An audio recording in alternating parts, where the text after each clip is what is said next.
Hago política, pero desde el apartidismo, ¿no? No soy parte de ningún partido político, ni adherente, ni afiliado, ni simpatizante de ninguno, pero pues tengo una crítica y una posición como tal, ¿no? Porque estamos también muy acostumbrados a que, digamos, se apoya algo, pero no se tiene una posición establecida. Estamos muy acostumbrados a la política de no ser políticos, ¿sí me entiendes? Como sí, que el que nunca ha sido político, el que no es ni de derechas ni de izquierdas, ¿no? Que al final eso es lo más peligroso, ¿no? Porque no tiene ni siquiera una formación de base que le permita, digamos, tomar ciertas decisiones y sabes que al final estará al vaivén a donde le sople el viento. Entonces, no, se necesita, digamos, personas con carácter en ese sentido y con las ideas muy claras. Yo me defino como un hombre de centro-izquierda, progresista, sí, siempre valorando la propiedad privada, la empresa privada, pero que ayude a desarrollar también, a contribuir a un estado de bienestar, a que la gente tenga salud, a que la gente tenga educación, a que la gente tenga futuro. Por ese lado, por ahí va mi activismo, ¿no? Estar cuestionándolo absolutamente todo a todos los gobernantes que vengan, porque pues si no lo cuestionamos, pues ellos siguen haciendo lo que se les da la gana y utilizándonos, digamos, solo para sus fines personales o empresariales. Y adicionalmente a eso, pues estoy en esa carrera de la medicina, ¿no? Ya estoy en el internado rotativo, en mayo ya sería médico de la patria, así que estoy muy feliz, es un camino un poquito sacrificado, pero es muy chévere porque palpas la realidad de la gente, ¿no? Cuando estás ahí con todas las personas y te toca, por ejemplo, hacerles una receta, ¿no? Y dices, ¿sabe qué? A mí personalmente se me cae la cara de vergüenza, pero es lo que toca, que no hay tal medicamento, ¿no? No hay de cosas tan básicas como el paracetamol, el ibuprofeno y todo.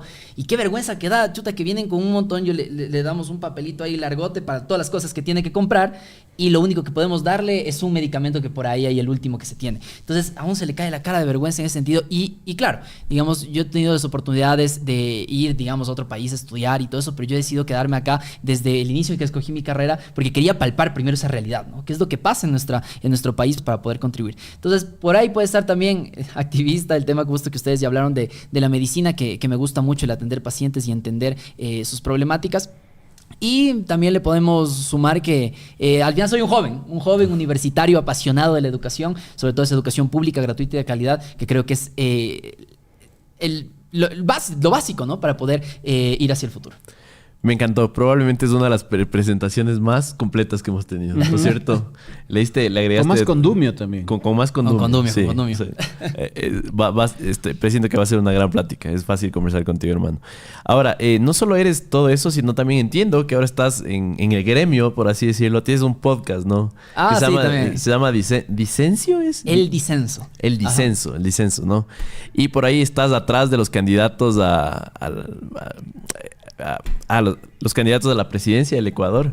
Estás atrás de ellos, ¿no? Por ahí estaba viendo en tus historias que están medios cotizados, ¿no? Que te responden que sí, que no. Sí, no. ¿Cómo ha sido esa experiencia? Tratar de que acepten tu invitación. ¿Sabes qué es muy bonito? Porque, claro, digamos, yo salto a la luz pública. Uh-huh. Yo ya hacía procesos de tema político detrás en el tema de la política universitaria, ¿no? Entonces estábamos cansados de que siempre se agache la cabeza todos los disques representantes estudiantiles y al final, ustedes saben, ustedes pasaron también por algunos de esos espacios donde simplemente se hace lo que dice el docente, se hace lo que dice la autoridad y no hay ningún espacio para cuestionar, ningún espacio para hacer nada. Así es.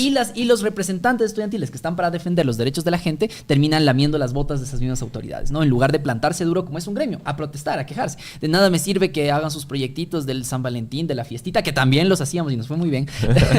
Pero si la esencia de la representación estudiantil, que es pararse duro y no permitir que se atropellen los derechos, se está descuidando, ¿no? Entonces asumimos ese reto. Fui presidente de la Escuela de Medicina de mi universidad, la Universidad Central del Ecuador. Me defino también como un centralino, eso me faltó agregarle antes. Y pues después de eso ya de toda la Facultad de Ciencias Médicas, el Consejo Directivo y bueno, por ahí fue ese camino que ya se fue construyendo, ¿no? Pero claro, digamos, salto a la luz por un discurso que emití en la Asamblea Nacional el 20 de junio del anterior año. Soy muy malo con las fechas, pero ese 20 de junio me acuerdo porque siempre me pasan cosas interesantes los 20 de cada mes. Entonces, voy ahí craneando y digo, seguro fue un 20. Entonces, a través de ese discurso en la Asamblea Nacional, en el contexto del paro nacional del 2022, donde el gobierno del presidente Lasso, como siempre, atropellando los derechos y todo, declaró en estado de excepción, ¿no es cierto? Lo cual le facultaba, por ejemplo, a ingresar a un domicilio sin una orden judicial, a tener al ejército igualmente contrarrestando las protestas y una serie no son arbitrariedades porque al final está en la ley, pero que digamos, reprimían a la gente que estaba mostrando su legítimo descontento con las decisiones que estaba tomando completamente nefastas. Entonces, claro, yo emito eso en función de que era una sesión de la Asamblea para revocarle el estado de excepción a Lazo. Y claro, ahí doy ese discurso. Yo no me lo esperaba, la verdad, que crezca tanto, pero fue algo que se visualizó en todo el país, ¿no? Y bueno, recibí todo el cariño de la gente, lo cual les agradezco muchísimo.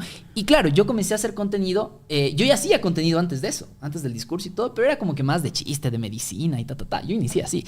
Y con unos videos que sí pegaron. Por ejemplo, también involucrado en política probando el helado de Guillermo Lazo que hizo el Sergio. Un abrazo para el Sergio. Pero claro, ahí hice ese helado y yo decía, ok, ¿sabe a fresa? No, les miento.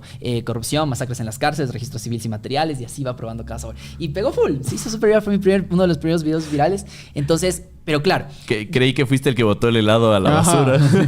También hubo de eso. También hubo eso, sí. Con Sergio empezamos a hablar de eso. Lo pueden ver acá callado para que puedan entender el contexto. Pero él nos dijo, fue uno de los helados que más vendí, pero también que me dio como cringe porque... Cringe y hate. Porque la gente iba a comprar el helado y lo botaba. Y era como... Imagínate ir a comprar algo para votar, o sea, ese nivel. Literal. Y es por el hate que puede tener el gobierno de Lazo, ¿no? Totalmente, ¿no? Y se entiende, digamos, por todos los detrimentos que se tuvieron en la sociedad. Sí, no estabas contando, entonces estabas creando contenido, ¿ya? Entonces, claro, yo seguía haciendo contenido y también tenía la gente que me seguía por ese contenido de medicina, de chiste y todo, pero luego dije, a ver, ¿cuál es el fondo de todo esto? O sea, digamos, sí, salían, digamos, par de contratos, yo qué sé, para hacer publicidad de Supermaxi o Vago o este tipo de cosas que a ver, estaban bien, ¿no? Al final me permitían, digamos, sostener, pero dije, ¿sostener para qué? O sea, ¿cuál es el fin? Y en ese momento me puse a pensar y dije, mi fin es crear esa conciencia política. Es hacer que la gente se cuestione, porque muchas veces estamos acostumbrados al final, gane quien gane, yo voy a tener que trabajar. Es lo que dice la gente, ¿no? Sí, la mayoría. Y es la razón, al final van a tener que trabajar.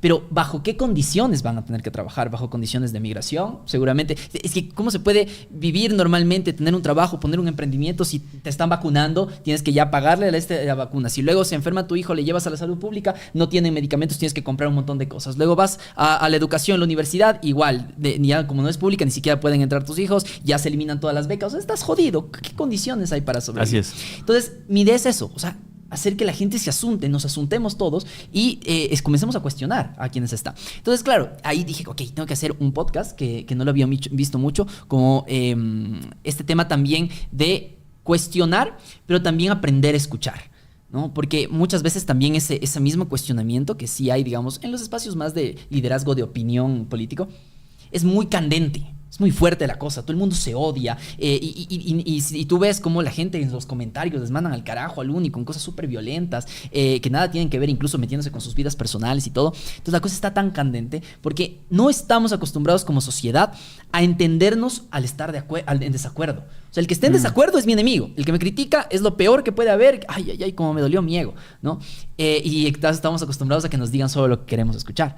Y eso es al final como nos terminan dominando también. Entonces tenemos que primero aprender a estar en desacuerdo para luego estar de acuerdo. Y de ahí viene el disenso, ¿no? Son los disensos, los no estar de acuerdo, que nos permiten llegar a consensos, estar de acuerdo, para poder vivir en una verdadera sociedad, que no es yo te gané por un voto, entonces yo soy mayoría y hago lo que me da la gana. No, es poder acordar con las otras personas que no piensan igual que yo y llegar, pues, obviamente, a un consenso para que todos ganemos. Oye, y solo para entender bien el contexto en el que encuentras y te encuentra ese discurso, ¿cómo fue que te llega esa oportunidad y qué fue lo que primero se te vino a la mente al ponerte frente al computador? O sea, ¿cuál era la idea central que querías transmitir? Claro, estoy seguro. Creo que dura como 8 minutos, me parece. Claro, video, entonces, sí. En estos 8 minutos, claro, estoy seguro que visualizaste que voy a tener 8 minutos frente a la Asamblea, frente al Ecuador. ¿Qué voy a decir en este discurso? Chévere, contemos esa historia, porque es muy interesante, verás. Justo yo estaba, contexto, había antes otro gran paro, donde toda la gente igual se asuntó, y fue el paro nacional del 2019.